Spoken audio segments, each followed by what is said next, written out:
semuanya, apa kalian tahu bahwasanya ada beberapa sifat koligatif larutan yang bisa dihubungkan dalam suatu diagram? Mulai dari penurunan tekanan uap, kenaikan titik didih, sampai penurunan titik beku. Penasaran nggak gimana bentuk diagramnya? Simak baik-baik ya videonya, jangan kebanyakan di skip, biar kalian ngerti ya.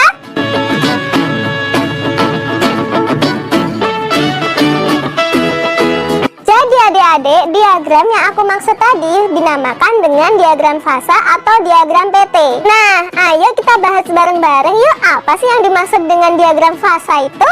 Diagram fasa atau diagram PT adalah diagram yang menyatakan hubungan antara suhu dan tekanan dengan fase zat. Nah, kalau misalkan digambarkan kayak gitu tuh, ada sumbu P yaitu untuk tekanan dan ada sumbu T untuk suhu. Kemudian grafik tersebut adalah grafik untuk pelarut. Sedangkan grafik yang ditandai dengan garis yang terpotong merupakan grafiknya larutan atau pelarut yang sudah ditambahi dengan zat terlarutnya. Nah, grafik ini memisahkan 3 fase zat antara padat, cair, dan gas. Nah, masing-masing aku tandai dengan huruf ya.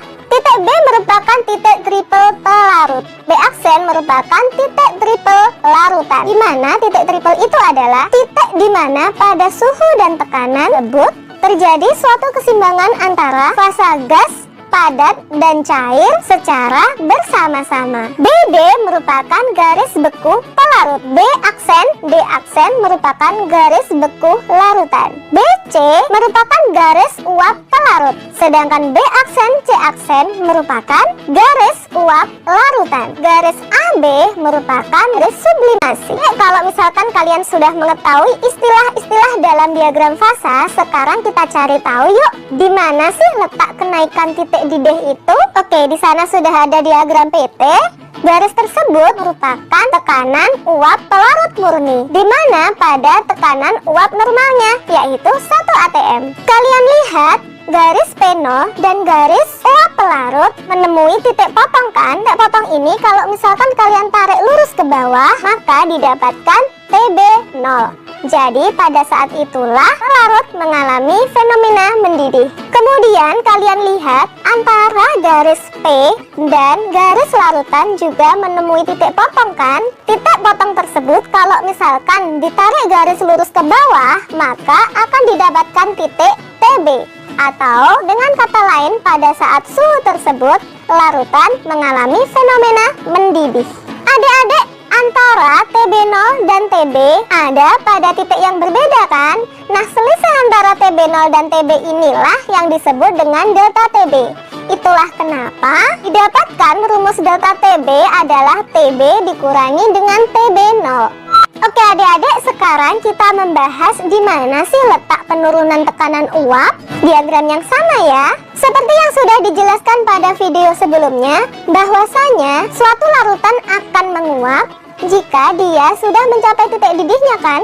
Maka dari itu coba kita lihat di sana ada titik potong antara garis TB0 dengan garis uap larutan. Kalau misalkan ditarik garis lurus ke kanan, pada saat titik itulah suatu larutan akan menguap. Maka dilambangkan dengan P. Karena ada perbedaan antara P0 dan P, maka selisih inilah yang disebut sebagai delta P. Maka dari itu kenapa rumus dari delta P adalah P0 dikurangi dengan P. Adik-adik, sekarang kita lanjut untuk mengetahui di mana sih letak penurunan titik beku. Masih menggunakan diagram yang sama ya. Seperti yang kita ketahui bahwasanya suatu larutan akan membeku jika pada tekanan normalnya, yaitu pada tekanan 1 atmosfer. Maka dari itu kita tarik garis lurus untuk 1 atm ya. Kita lihat di sana ada titik potong antara garis beku dan tekanan 1 atm kan? Kalau misalkan dari titik potong itu kita tarik garis lurus ke bawah, maka pada saat suhu itulah merupakan titik beku pelarut atau dilambangkan dengan TF0. Kemudian kalian lihat lagi adik-adik, di sana juga terdapat titik perpotongan antara garis beku larutan dengan garis tekanan uap. Dari titik potong tersebut, kalau misalkan kita tarik garis lurus ke bawah, maka pada saat suhu itulah suatu larutan akan membeku, dilambangkan dengan TF. Adik-adik semuanya, dari TF dan TF0 ada selisihnya kan? Selisih inilah yang kita sebut sebagai delta TF. Itulah kenapa rumus dari delta TF adalah TF0 dikurangi dengan TF.